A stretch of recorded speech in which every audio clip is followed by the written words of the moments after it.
my mic again. But yeah, this is my first time pulling in November. So yeah, we'll see how I go today. I was just thinking, like, I pulled conventional right from the warm up, sumo heavy and conventional for like my working sets. I got a conventional on COVID because I only had a 5-foot bar, and yeah, foot sumo with a 5-foot bar puts your toes in severe jeopardy. So I learned a conventional. Since then I've been really strong at it. I'm pretty much neck and neck. The head cone does that, and I'm proud to not be quite as strong, but to have like my sumo conventional pretty even. Alright, let's get it. Choose some angry music. What do we got here? Takashi. Alright, Rowdy Rebel Computers featuring Bobby Smurder. I don't think I've ever missed a rep to that song. So now I'll run you through the secrets of my deadlift setup. So basically I get my shins and I put them right on the powerlifting nail. I then stretch up. This thing that I do now is just for air, but it's not really that important. You don't have to do it.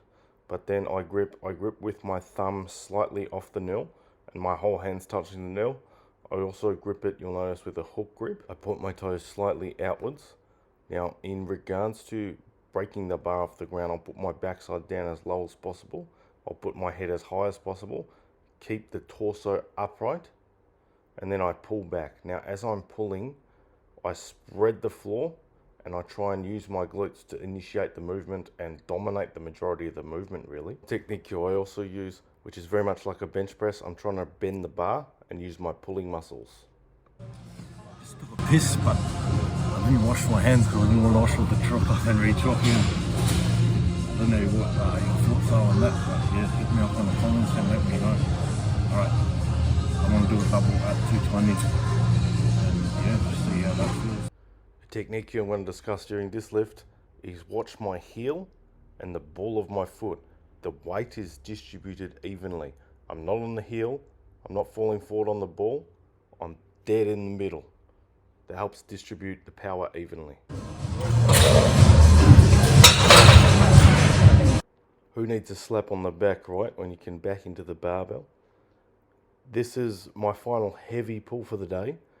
One technique cue that I'll go over with you is I'm bracing my abdominal muscles.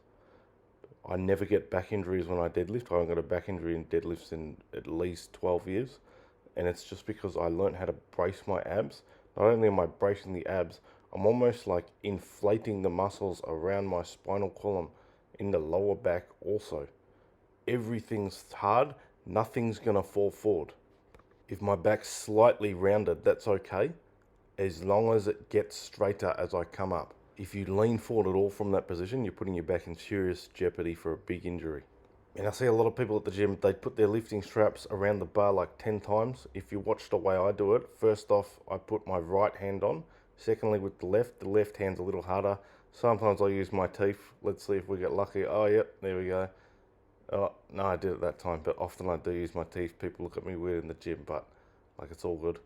I get the lifting straps nice and tight, whether I use my mouth or not. Doing a million sets of hook grip really kills my thumbs. Lifting straps, no pain. It's great. The only pain, I have like hairy ass arms and it like pulls the hairs.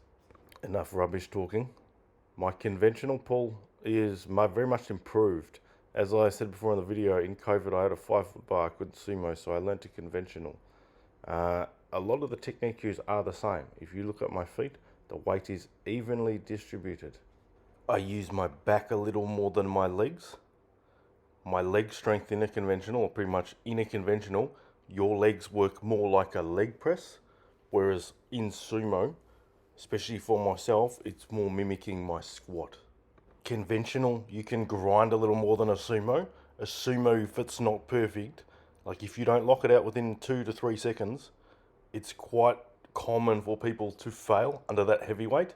Whereas a conventional, like some of the bigger guys, some of the world records, you see it, they're about 10 seconds of grinding. In regards to the setup, I stand about 6 to 10 inches apart and I grip outside, wide enough so when I lock out the lift, my hands don't bash into my hips, slightly wider than the hips. Secondly, in comparison to a sumo, I can't get my torso as vertical. I can't get my bum down as high. I can't get my head as high.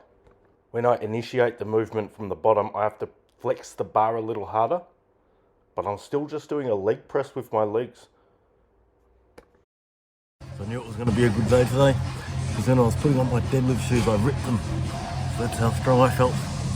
Perfect condition right up until this workout, and yeah, happy with today's progress.